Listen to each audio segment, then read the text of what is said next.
together. What's bonus mom's digits? I forget. What?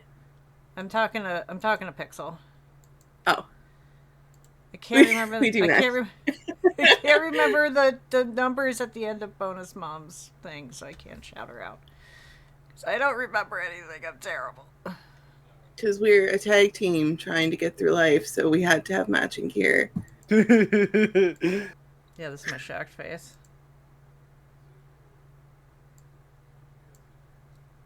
Even I match too. In a different way. In a same stable kind of way.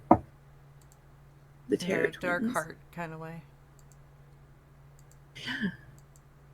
Yeah. Yay! All right, everybody, welcome to what have we? Other side of the ropes. This side of the ropes. This side of the ropes. I was so close. This side. Yeah. And this is Dia, Prince, and this is Prince. Sorry, go ahead. I'm gonna shut up now. You're Bye. You're good, Crimson. You're good. Can you, Prince? Can you watch the Twitch chat for me, since I only have the one monitor, since I'm a peasant? Yeah. Thank you. Hi, everyone.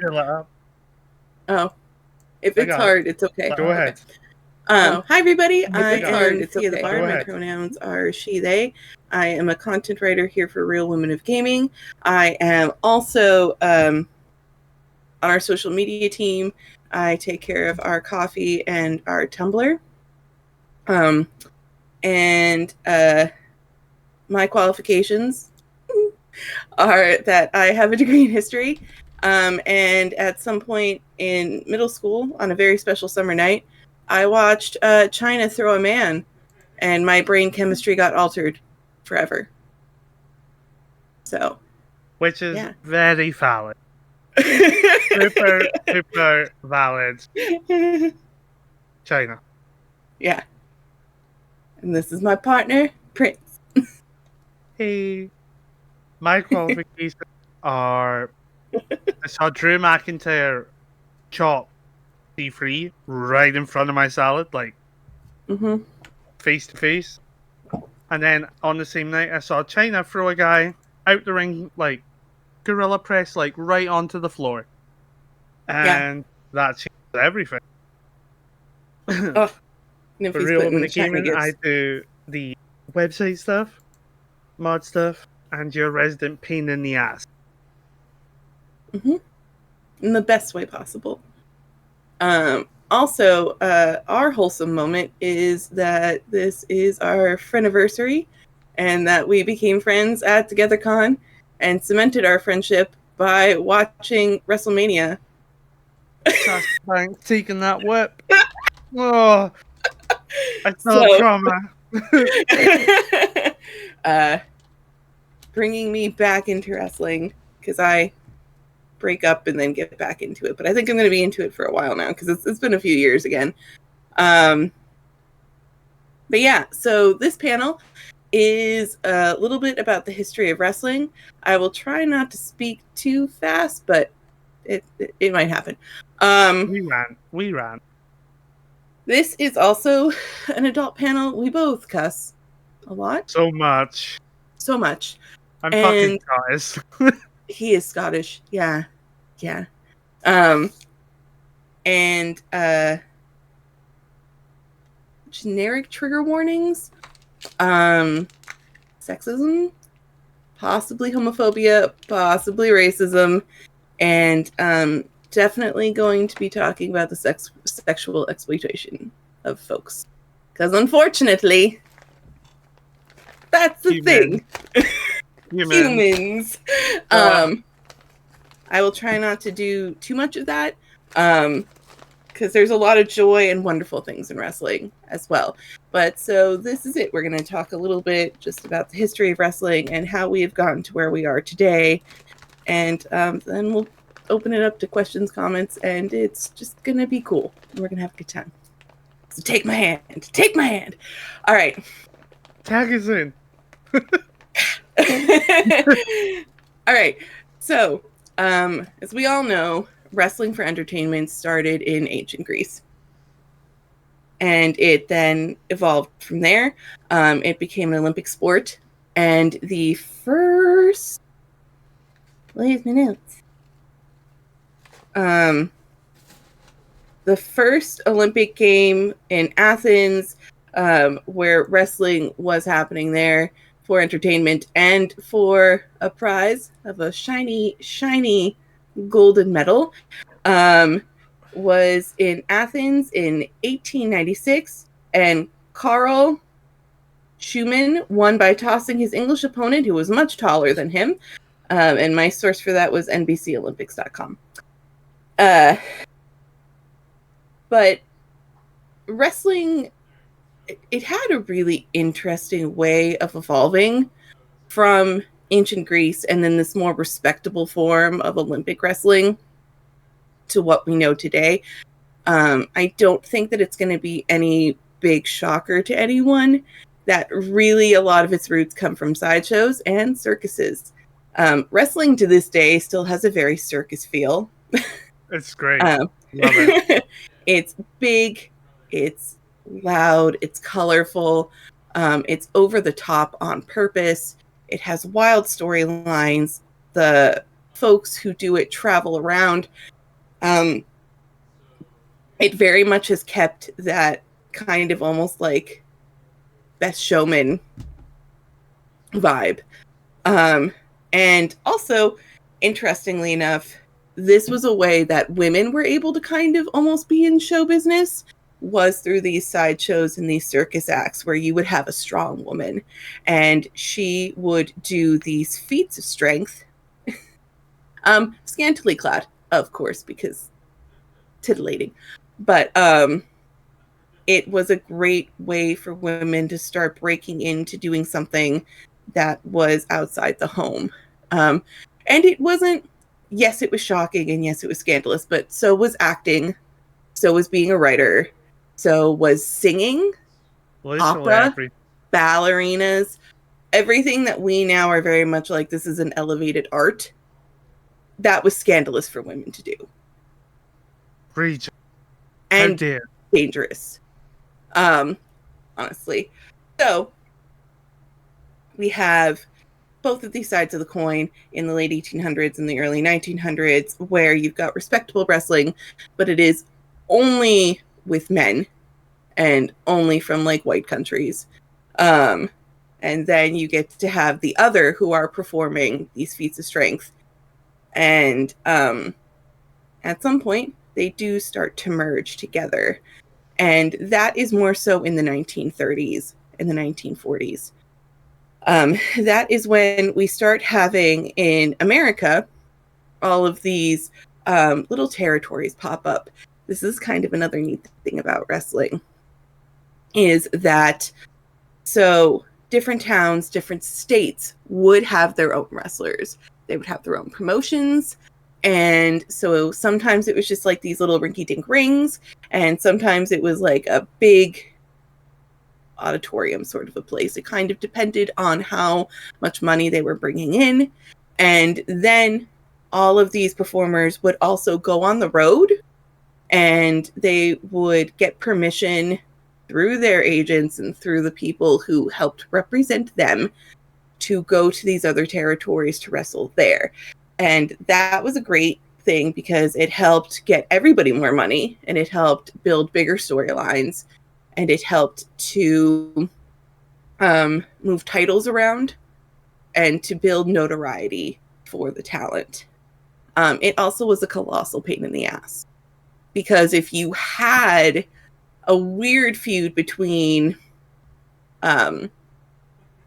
the folks who were running everything, or if they just didn't like a wrestler or they didn't like their gimmick or whatever, they could be like, you can't come into the entirety of South Carolina. And if you've never been to South Carolina, it's fucking huge. So that sucks. But it was really neat that it gave us feuds and roots for things that would go well into like the 70s and the 80s and like into the McMahon era. where there are families who are fighting with each other. Like, you get the Von Erichs fighting with Ric Flair because they're from 2 different states, and those 2 places had been having people fight about state pride and about their families and all of this wrestling things for generations.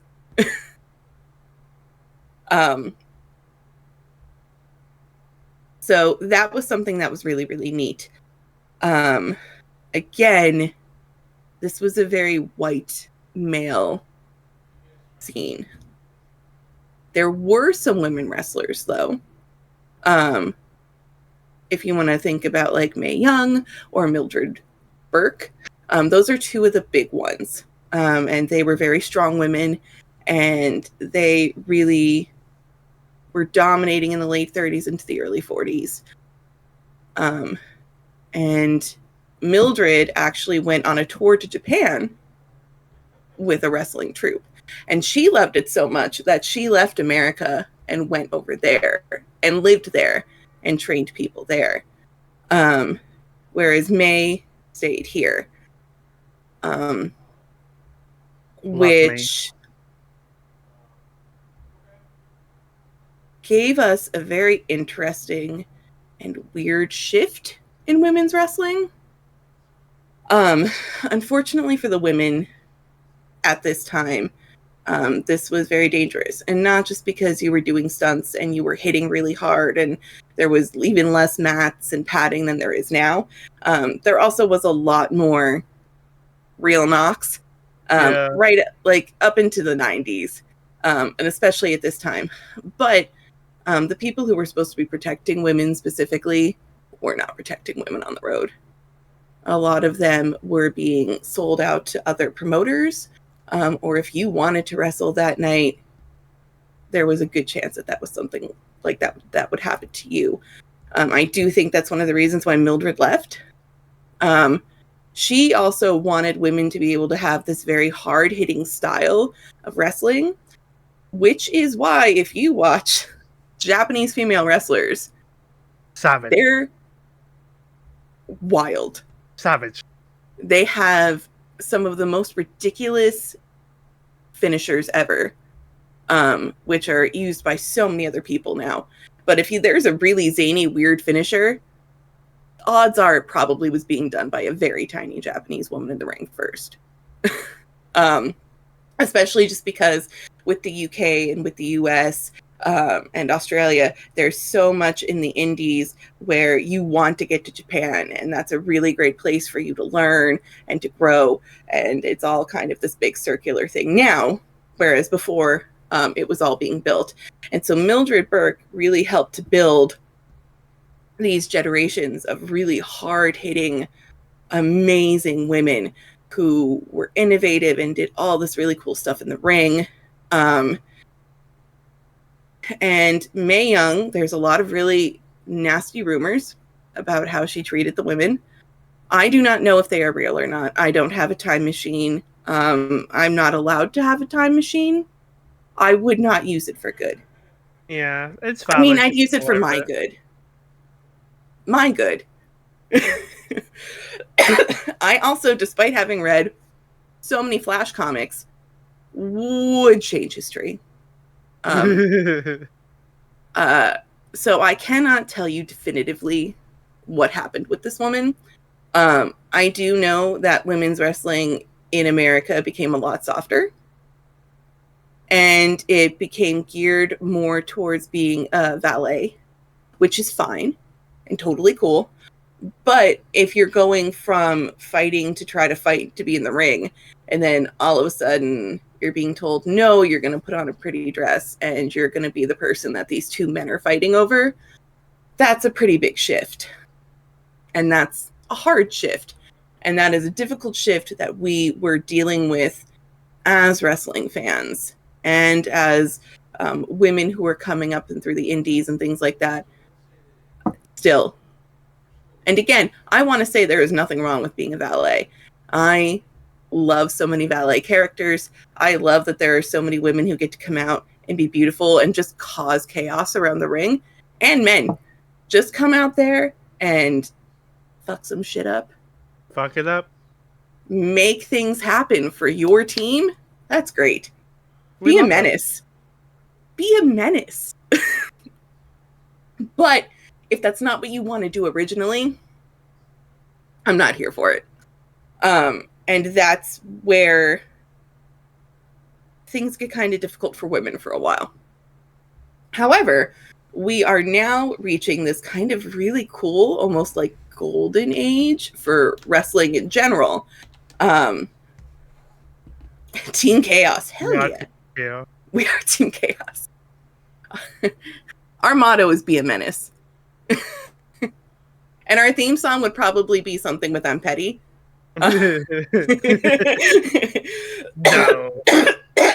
Never. Never. Little me? Petty? So what we have are these territories which are getting bigger and bigger, and we have a system that is working very well in the United States. So wrestling is becoming more and more popular. Fans in your hometown are going to be your diehard fans. People are starting to make money. It is starting to become this really big, neat thing. And you end up getting bigger businessmen who want to come and invest and take time for your talent and give you big things. It also even becomes possible for people like with the Von Erich family. Their dad built a sportatorium for them from the ground up by wrestling anywhere and everywhere. That's probably one of the only positive things I can say about him. But he did build that, and he built it in Texas, and he brought people in. And it was a big, big deal. So from the end of World War II, where people are looking for entertainment, up into like the 70s and the 80s, you're really getting this fantastic foundation for wrestling. And you're getting a lot of the rules that we now have. Like you've got a heel versus a face. So a heel is like your mustache twirling bad guy. Typical bad guy. Yeah. Will do anything. You know, not on the real bit. Yeah. Back at this time, it usually was, because we're reflecting society, because we're telling a story, it's a person who's going to like ride into town with a lot of money, and he's going to steal your girl, and he wants to steal your jobs, and like, you know, he's trying to take everything away from like your hardworking kind of blue collar face. So your face or your baby face is the good guy. They are the protagonists. They're the ones that, you know, they're trying to get the crowd behind. In this time, they usually were like considered hardworking, salt of the earth kind of dudes. Dusty, you know, I'm just the son of a plumber, baby. You know, that is regular the kind of thing. Just a regular guy. That is the kind of thing that is selling a lot of storylines. And then it's just kind of being over the top with it. Is he going to steal his girl? Is he going to cheat to get that championship? Is he going to prevail? Are we going to save the town? Like, and the crowd gets behind it because it's people that you know and it's things that you care about. A neat thing about your heel and face dynamic is that you need a really good heel to be a really good face. Yeah. Because let's be honest, if you're just a really good goody two-shoes face, you're boring. You need that good heel who's going to help you look good and who's going to do the dangerous kind of crazy things in the ring so that when you're winning clean, it looks so much more interesting and everyone's more invested and more validated.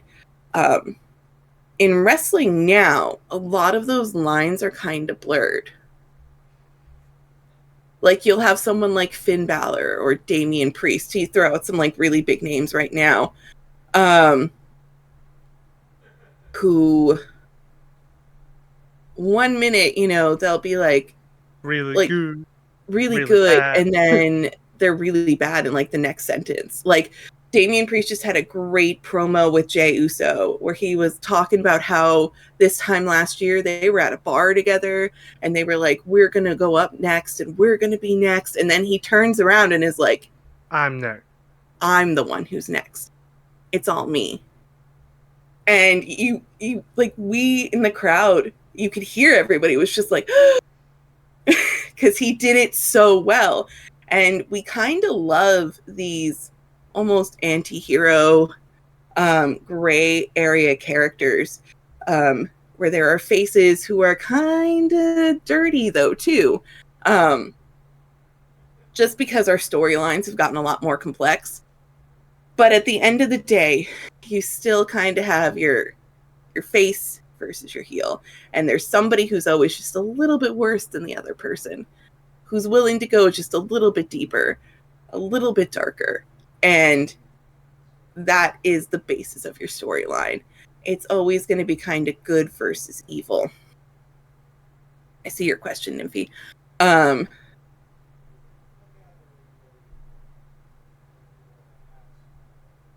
then in America in 1982, there was a really, really big shift. I am a firm believer that you need to give people their flowers. That does not mean that I want to. We don't like this next section of conversation. Vincent Kennedy McMahon Jr. Yay. bought out his father's companies. And so what happened was Vince McMahon Sr. had all of these. Niffy just put like a really funny reaction. You broke us. I broke our fucking heel. Broke our character. Vincent Kennedy McMahon Sr. had all of these companies, little territories and things like that throughout the country. And so his son bought them all out. This gives him a whole lot of talent, money, and territory to work with. In fact, it makes it almost impossible, unless you have a sportatorium, to really be going up against them. And the man was a good businessman. He was able to really take all of the talent and consolidate them. He was able to make the storylines very compelling for that time when we're hitting recession and we're having all these hard times financially in the country, and to get a lot of fans to be able to travel to one spot just to see certain guys.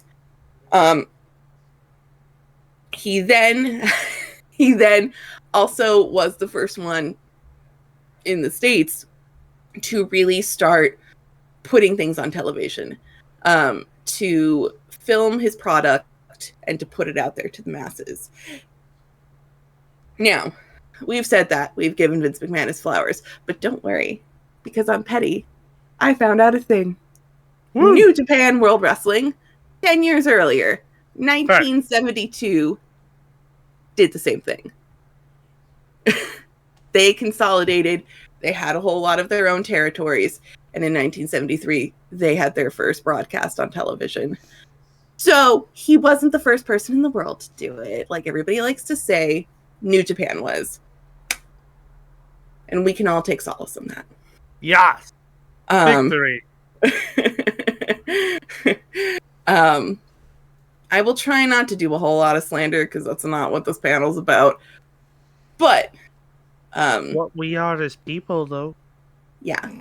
But I think it is important, since these are facts that have not been talked about a whole lot. Like when most people talk about the history of wrestling, it's all about the McMahons. And I think it's a lot because in America, the WWE has become such a big thing. And so many people are like, listen, you haven't made it until you're there. But there are lots of other options.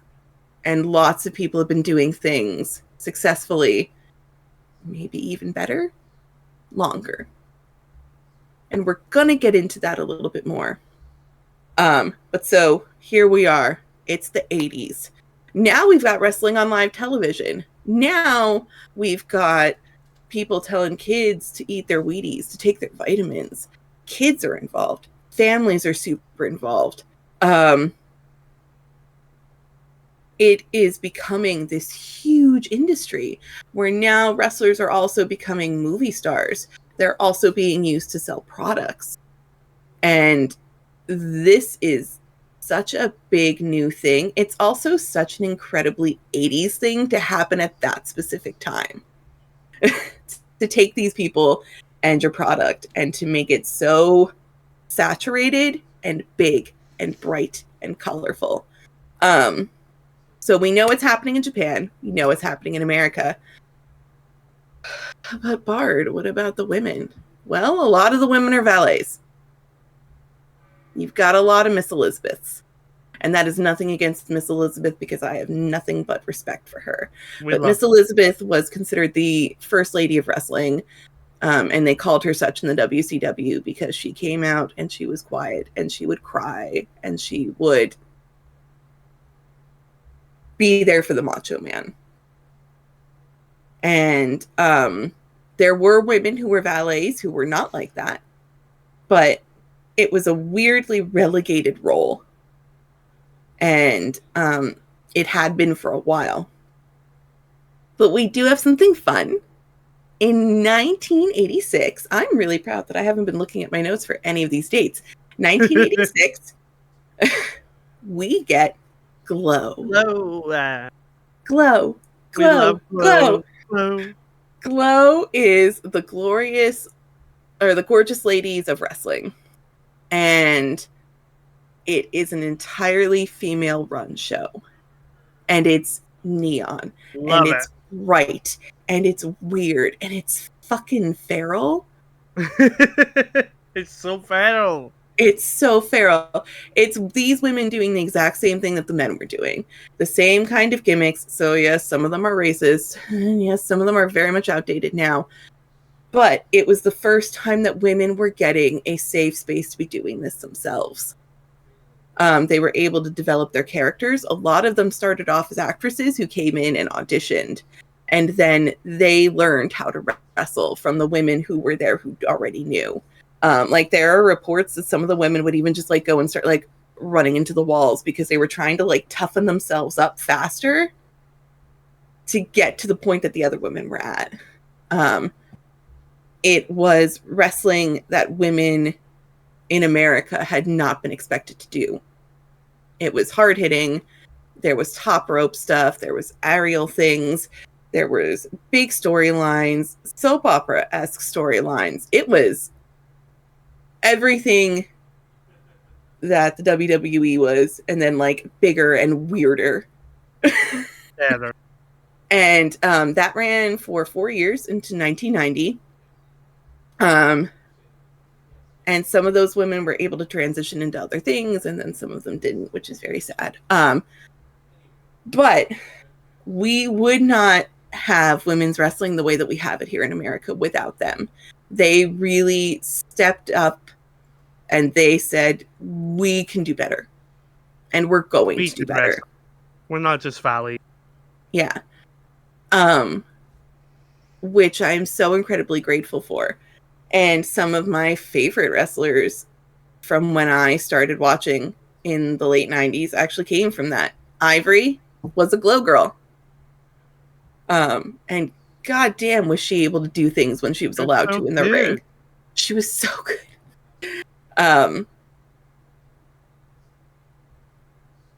So now we get into the 90s, which is very much all what would become WWE. And they are considered this incredibly powerful company. But we do get other companies that start coming around. WCW, ECW. When I started watching, I was allowed WWE. Whoa, ECW. But my little brother wasn't. I know. I was just gonna say Crimson ZCW. But he was allowed to watch WCW. So we would get together and watch WCW together, and then I would watch the WWE by myself. Honestly, I'm still kind of shocked that I was allowed to. But anyway, this was a time where we start getting into the Attitude Era. Like, legitimately, I started watching right when DX came out. And then all of a sudden, we also had supernatural elements. We had The Undertaker, who made his debut in SummerSlam. And then you get Kane, you get The Brood. And without The Brood, we would not have Edge and Christian, who are now in AEW, wrestling under Adam and Christian. Yeah. Christian Cage. Adam Christian Copeland. Cage. Yep. I believe Adam Copeland has a belt right now. Yeah, he's Great. won the TNT championship. Yeah. Christian Cage. But so we had vampires. We had weird supernatural stuff happening. We had the boogeyman, who scarred me for life. Get the honestly, shit out of me. Listen, that man ate worms, and I couldn't handle it ever. Disgusting. We had Stephanie McMahon be kidnapped by the Brood to be in like a weird ritual. We had DX coming out and telling you fuck authority. We had The Rock. We had Stone Cold Steve Austin dousing Mr. McMahon in beer from like a beer truck. Like, it was a really interesting shift from the 80s, where it was this very like, we want to make money, we want to be the best, we're gonna, listen to our bosses, take your vitamins. Now it's like, no, just do what you want to fucking do.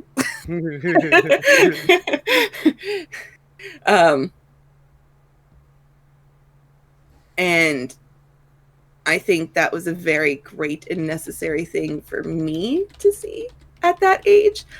And it helped me to step out of a lot of boxes as I got older, which I know probably is going to sound kind of weird to anybody who hasn't been like deeply affected by something like that, whether it's a TV show, a movie, books, or something like that. But wrestling really did help me come into my own multiple times. We had women who were wrestling hard, like Jacqueline, Ivory, China, Molly Holly, just to name a few. And then we also did have valets. There also still was a ton of sexism. Like, if you're going to go back to the Attitude Era, just be really prepared. It's hard. I don't think I could rewatch a lot of matches, to be honest, which sucks, because I would love to rewatch matches with China. Yeah, no, he definitely is. We'll get right back to that too, Crimson. But so just be very, if you're going to go back to that time, like, I know that there's a woman on TikTok who, she was watching a lot of the live reactions from WrestleMania, and she was like, I really want to get into it. And everyone was like, cool, you like The Undertaker, get into the Attitude Era. And I just wanted to be like, please caution. Be careful. Because there's a lot of sexism. There is a lot of ableism. And there's some low-key racism. So, there's a lot of good, but it's also very much a product of its time. But we were very lucky that we had all these other promotions coming up. And ECW, WCW ended up becoming a part of the WWE. But we have a very strong indie system here in America. Yeah, Edge and Lita. Ooh. But so we have a lot of really cool shows. Like, now we have AEW as well. We have TNT. We have Shimmer. Shimmer is a mostly women-run organization. The Lab is a really cool indie promotion right now. So there are other options if you don't want to watch WWE for whatever reason. Some of them are televised. Some of them are going to be a little bit harder to find. Again, because just indie wrestling is so cool, but it can be harder to find. New Japan is still going. Ring of Honor is kind of like in Florida, but they also do a lot with Japan, and they do a lot with AEW. TNA. TNA. Yep. Ring. We have. Fuck. Are there who's cool in the UK, Riley? I'm gonna take a drink. There is NXT UK. Mm-hmm. They're apparently still around. In my city, there's SWE, Scottish Wrestling Entertainment. We've had a few of them go to WWE, like Nikki Cross, Karrion Cross, or the big Ivar. Ivar's from here, and his wife's from here. Yeah. I've got so many of them that I've seen in person. I have a picture with Nikki, big brag. And that is lovely. A big brag. I love her. It's a really big brag. Baby Riley with a picture of Nikki Cross, who is Baby. I know one of my big brags is that I've seen Willow Nightingale live, and she just won the AEW championship. She's so cool. Yes. Check out Willow Nightingale, y'all. She is a gem. We need to watch that roll. So sparkly and bright, legitimately. But okay, so that does bring us to now. Which, like I was saying, there's a whole lot of wrestling, which is fantastic. It is also difficult if you were trying to watch everything. I don't know how you could. You literally gotta watch it every day, barely sleep. Yeah. It's like three shows on each night. Yeah. But we do have these wonderful options, and people are getting hired. People are making money. People are living their dreams, and I think that that is wonderful. The WWE did have their first ever all-female pay-per-view. They've done nothing with it ever since. That was an amazing pay-per-view. It was. But it's fine. We can have Crown Jewel every year. Yay. Blood money. Yeah. Are you a WWE fan if you're not constantly bitching about the WWE? But I will say that they are under new ownership and new creative management. Triple H, Paul Levesque. I'm petty. Everybody's dad. Vince is gone. Vince is gone. Let's throw a party. For reasons that you can look up on your own. Because again, I'm not there, so I don't know for sure. I do believe them. Because that man has never seemed safe.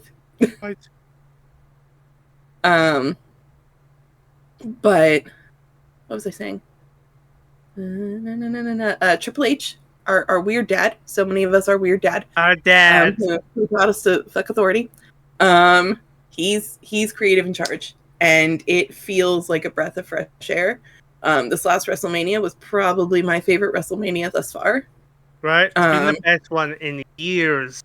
It was so good. AEW also just had a really good baller. Oh my god, we watched Will Ospreay versus Bryan Danielson. Yeah, so good. Best match I've ever watched in my life. That was amazing. Yeah, and whatever Toni Storm is doing over there, magical. That was amazing too. I am so fascinated by her in this old Hollywood gimmick. But we're getting now gimmicks that are a lot more culturally sensitive. If you do want to find pro LGBTQIA plus wrestling companies, the indies are probably more so still where you're going to have to go. But there are places and there are events. Like Effie has Effie's Big Gay Brunch every year. Just to name one thing right off the top of my head. You can find those safe spaces. And I think COVID really did a lot for the indie industry. Some of it was not as positive. We lost a lot of indie spaces. But what we did have was then our indie wrestlers taking a breath and saying, this is what we want. This is how we want our venues to be. This is how we want to be paid. This is the safe spaces we want. This is how we want our schools to be. And they are working incredibly hard to make those spaces happen. And that kind of change does trickle up as well. Because as those wrestlers get called up and they end up in these big name companies, they are continuing to demand those things, which is great. This is really a fun, almost renaissance of wrestling, I think, to use a very fancy term. But we are seeing a lot of change, and we're seeing a lot of positive things. Not perfect, because nothing is ever perfect, but a lot of people working as hard as they can to get as close to perfect as they can get.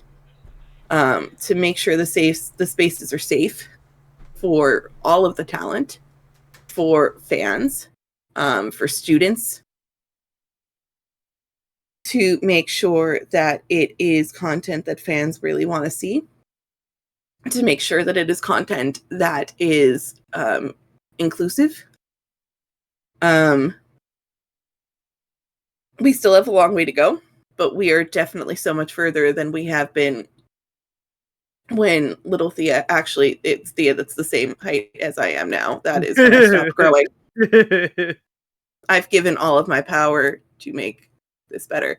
All that height has gone all into of the my business. height has just gone into the business.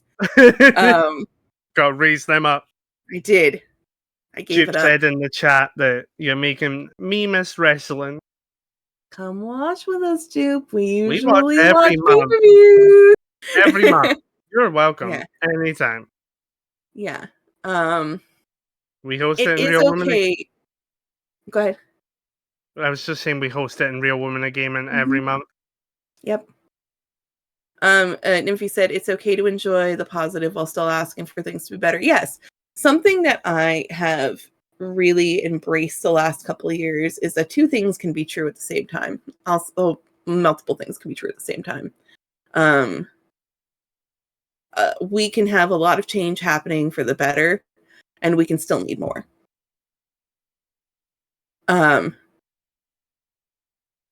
And I really genuinely am so happy with so much of wrestling right now. I know I get nitpicky about things when I watch, but again, who doesn't? Also, you get swept up in storylines and you get frustrated with characters and things that are happening. But we have a lot of, even just in the WWE itself, we have a lot more Latinx representation happening right now, with both Bailey and Damien. Somebody else. Selena's always around. Zelina, Cody. We have 3 champions right now. Cody. Yep. Whoa. Bailey and Damien. But the LWO is having an amazing resurgence and storyline. Carlito's up to his shenanigans. I saw. I was so happy to be right. I was so happy. I was like, my titty is on fire. I knew he was not staying a good guy long. Yeah. TNA has always been incredibly progressive. They also had a really cool storyline a few years ago with Demons. That was really, really fun. Where Allie, who's now in AEW, was a demon slayer and was best friends with a demon. And I loved it so much. And I used to send all the stuff to Crimson because I was like, this is us.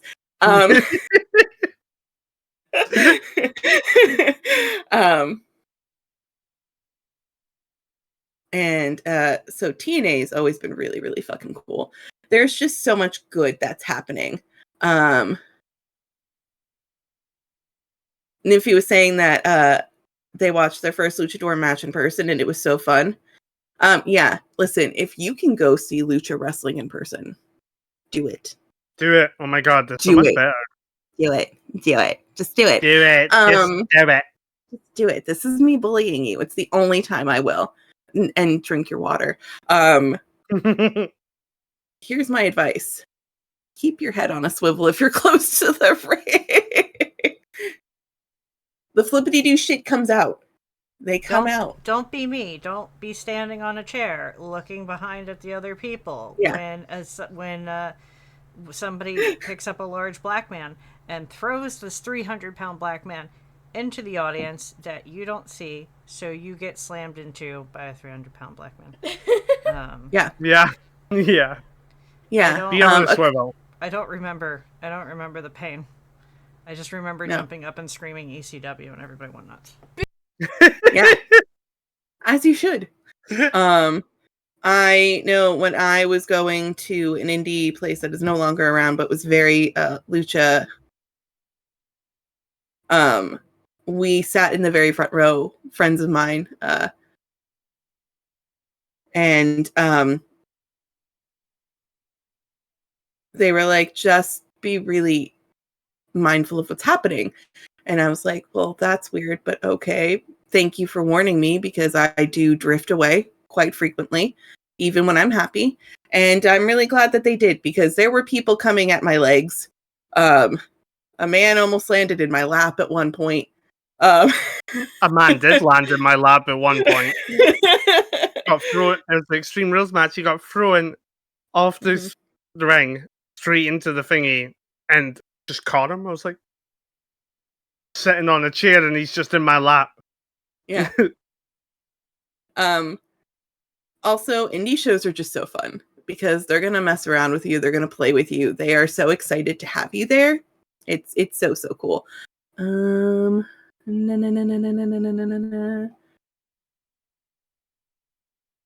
asked what some of our favorite heel face combos are. Randy and John. Randy Orton and John Cena.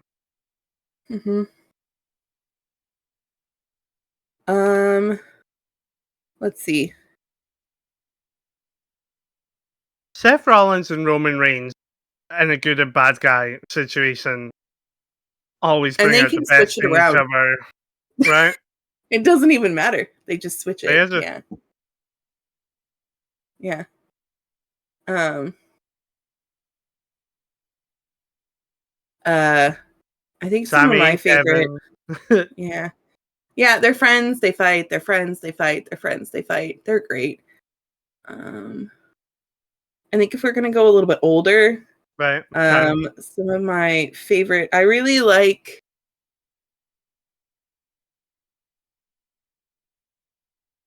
I'm trying to think some of the old ones. I'm always gonna root for the Hart Foundation. I'm always gonna root for the Von Erichs. If we're talking about older stuff, I really loved Kane versus The Undertaker, brother versus brother. That shit was my jam. I loved Stone Cold versus Vince. I really liked China versus the oh my god, what were they? They were like a group that was censoring everybody. So she would beat up like all three of them. And Ivory was also in it, which I thought was hysterical.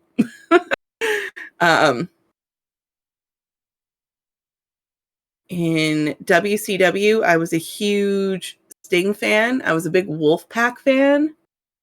The old LWO, I loved them too. Eddie and China, they'd be together, and then he'd pull a fast one, and then they'd be fighting, and like then he'd like woo her back with flowers. Like that was really fun. I really liked it when any of the four horsewomen fought each other. So that's Bayley, Sasha. Oh my god, Charlotte. The Bayley and Sasha match from NXT. Yeah. And Becky. Like you said, Kevin and Sammy, Roman and Seth. Seth is the best heel I've seen in a long time.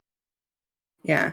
I'm excited to see Carlito as a heel again. I really like him as a face, but I think he gets bored. He really prefers to be a heel and legitimately just be like spitting in people's face and stuff like that. Again, Allie Bunny and the Demon versus the other demons in TNT or TNA.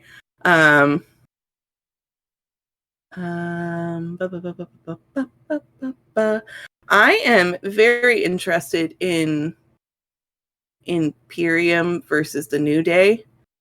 It's starting to get a little old, but both of those teams are so talented, so that's really fun. Okay. Did you Sorry, see do what you have happened? some more? To I haven't gotten to Imperium? see that match yet. I had to. That's where I stopped this morning before I had to go to work. I had to go to my labor today. I know. I can't wait. Well, Oh no, Anya. stuff happened. I know what I'm gonna watch tomorrow morning before we start. Now I'll ask the question. I know So, nothing about wrestling. How do the stories come about? Do they hire writers? in the indies, they don't hire writers. The people will work it out themselves with the folks who own the venues and stuff. If you have a school, it's a little bit different. Like in NXT, which is WWE's developmental, they'll have people who help you with that. The WWE has writers. I'm pretty sure AEW has writers. Yeah. A lot of the big name places have writers. And so you'll get a script, and then you get to kind of put your spin on it with however comfortable you are with your mic skills. Storylines are something that the creative officer and the talent will also talk about.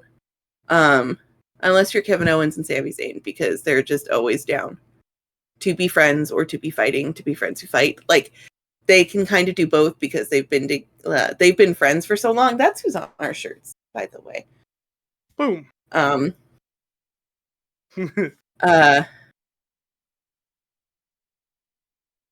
So it kind of depends where you are. But these feuds are important and the stories are important because it helps people develop their skills on the microphone. So when they do their speeches and their promos and things like that. Sometimes stories come about just because something will happen in the ring. Like right now, I'm so sorry to talk about this to some of you. Rhea Ripley had to vacate her title because she got injured in real life in an accident, in a stunt in the back. So now they are changing the entire storyline that they had for the women's division on Raw. And it also looks like they're changing the storyline that they had for both Liv Morgan and Dominic Mysterio. Things are constantly moving. That also very much happened in the WWE recently with WrestleMania. The Rock was going to go ahead and face Roman, and the fans threw an actual fit. Some of it was not cool, and some of it I was like, yeah, go for it. Also, don't send people death threats. Don't do that. We don't like that. That's tacky as fuck. Dom needs surgery. Well. So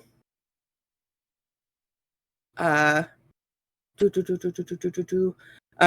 fans threw a fit, and then they had to pretty much redo almost 3 storylines for WrestleMania, and it ended up being really, really cool. So stories are kind of planned. It depends how over you are with the fans. So over meaning like how popular you are. Yeah. And how well you're doing in the ring. Are you being safe? Are you able to perform well? Are you able to perform well consistently? It's kind of like having a promotion to be getting a big storyline. I hope that makes sense, Merle. Yeah. There's a lot of different factors and things that lead up to it. But yes, there are for these big like main 3 that we're always talking about. And with Japan's Ring of Honor, there are writers. Are there any others? No, yeah. Yeah. All right. Does anybody have anything before we wrap up?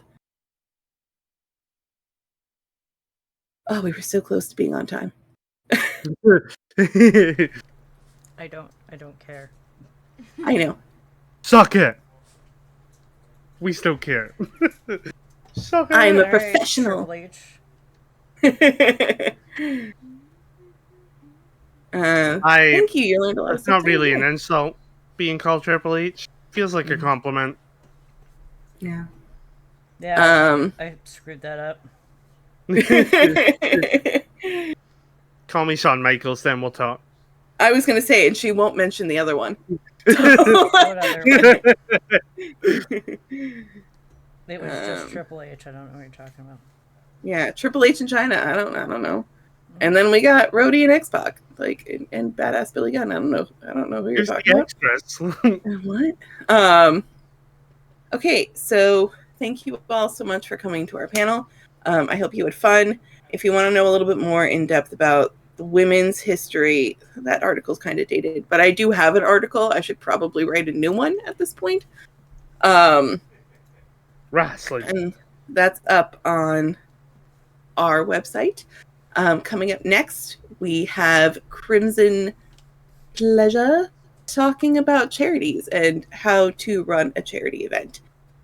So please stay tuned, and thank you again so much for your time. We really appreciate it. Yeah. Bye. Thank you. A little.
Freshly activated, I see. How wonderful. Think of the possibilities. Android, what is your primary function? Still limited to your basic programming.